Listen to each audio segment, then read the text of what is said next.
Hello everyone, লাউ চাষে আরেকটু ভিডিও নিয়ে আপনাদের সামনে হাজির হলাম। লাউ গাছে অনেক সময় আমাদের অনেক লাউ ধরে এবং লাউগুলো যখন ফুল থেকে ফলে পর্যন্ত ধরে, এই সময় আমরা লক্ষ্য করি যে আমরা লাউ গাছের যে গুটি লাউগুলো ধরে বা ছোটো ছোটো লাউগুলো থাকে সেগুলো কিন্তু পচে যাওয়া শুরু করে। বন্ধুরা, এই লাউয়ের এই জালি পচা রোগটা কিন্তু একটা মারাত্মক রোগ এবং বিভিন্ন কারণে এই রোগগুলো হয়ে থাকে। তো আজকের ভিডিওতে আমি আপনাদের দেখানোর চেষ্টা করব যে কোন কোন কারণে এই লাউয়ের জালি পচা রোগ হয়ে থাকে এবং এর সমাধান কী। তো চলুন আমরা সেগুলো দেখে নিই। ওকে, যে সকল কারণে এই লাউ গাছে এই লাউগুলো পচে যায় তার মধ্যে অন্যতম প্রধান কারণগুলো হচ্ছে আপনার লাউ গাছে যদি ছত্রাক এবং ব্যাকটেরিয়া আক্রমণ ঘটে। এর পাশাপাশি দেখবেন যে লাউয়ের জমিতে যদি যখন অতিরিক্ত পরিমাণে মাছি পোকার আক্রমণ দেখা দেয়, তখনও কিন্তু এই লাউগুলো পচে যেতে থাকে।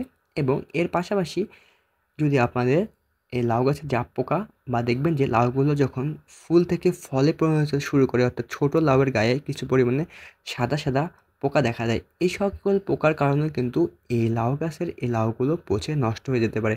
তো বন্ধু, আপনারা যদি এই সকল কারণগুলো প্রতিকার করতে পারেন বা প্রতিরোধ করতে পারেন, তাহলে কিন্তু আপনার লাউ গাছে এই সমস্যাটা দেখা দিবে না এবং আপনার লাউগুলো সুন্দর এবং সবলভাবে বেড়ে উঠবে।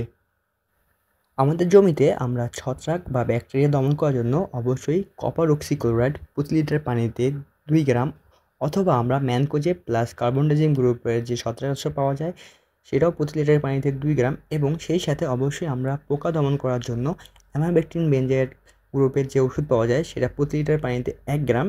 এবং সেই সাথে যদি আপনার জমিতে এই মাছি পোকার পরিমাণ বেড়ে যায়, সেক্ষেত্রে অবশ্যই আপনারা সাইফারমেথ্রিন গ্রুপের যে কীটনাশক পাওয়া যায় সেটাও প্রতি লিটার পানিতে 1 ml। এবং অবশ্যই এর সাথে যদি সাদামাছি বা জাপ পোকা দেখা দেয়, সেক্ষেত্রে আপনারা ইমিডাক্লোপিড গ্রুপের কীটনাশক প্রতি লিটার পানিতে 1 ml নিয়ে যদি আপনারা 10 থেকে 15 দিন অন্তর অন্তর যদি একবার স্প্রে করতে পারেন, তাহলে কিন্তু এ রোগ কমে যাবে। সেই সাথে মাছি পোকা দমন করার জন্য প্রাকৃতিকভাবে আপনারা ফেরোমন ফাঁদ অথবা হলুদ যে টেপগুলো পাওয়া যায় সেগুলোও কিন্তু আপনাদের জমিতে ব্যবহার করতে পারেন।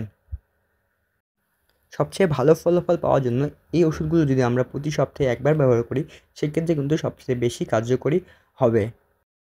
এই সকল কারণের পাশাপাশি আপনাদের জমিতে যদি জীবসারের পরিমাণ কম হয়ে যায়, সেক্ষেত্রেও কিন্তু এই লাউয়ের জালিগুলো পচে যেতে পারে।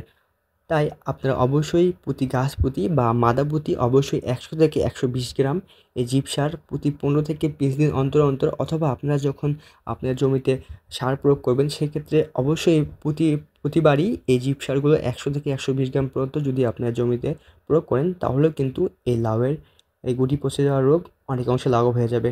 বন্ধুরা, কৃষিভিত্তিক যে কোনো তথ্য ও পরামর্শ পেতে অবশ্যই আমার চ্যানেলটি সাবস্ক্রাইব করে রাখবেন, এবং আপনাদের যদি কোনো মতামত দেওয়ার থাকে সেটা অবশ্যই কমেন্ট করে জানিয়ে দিবেন। আপনাদের সবাইকে অসংখ্য ধন্যবাদ।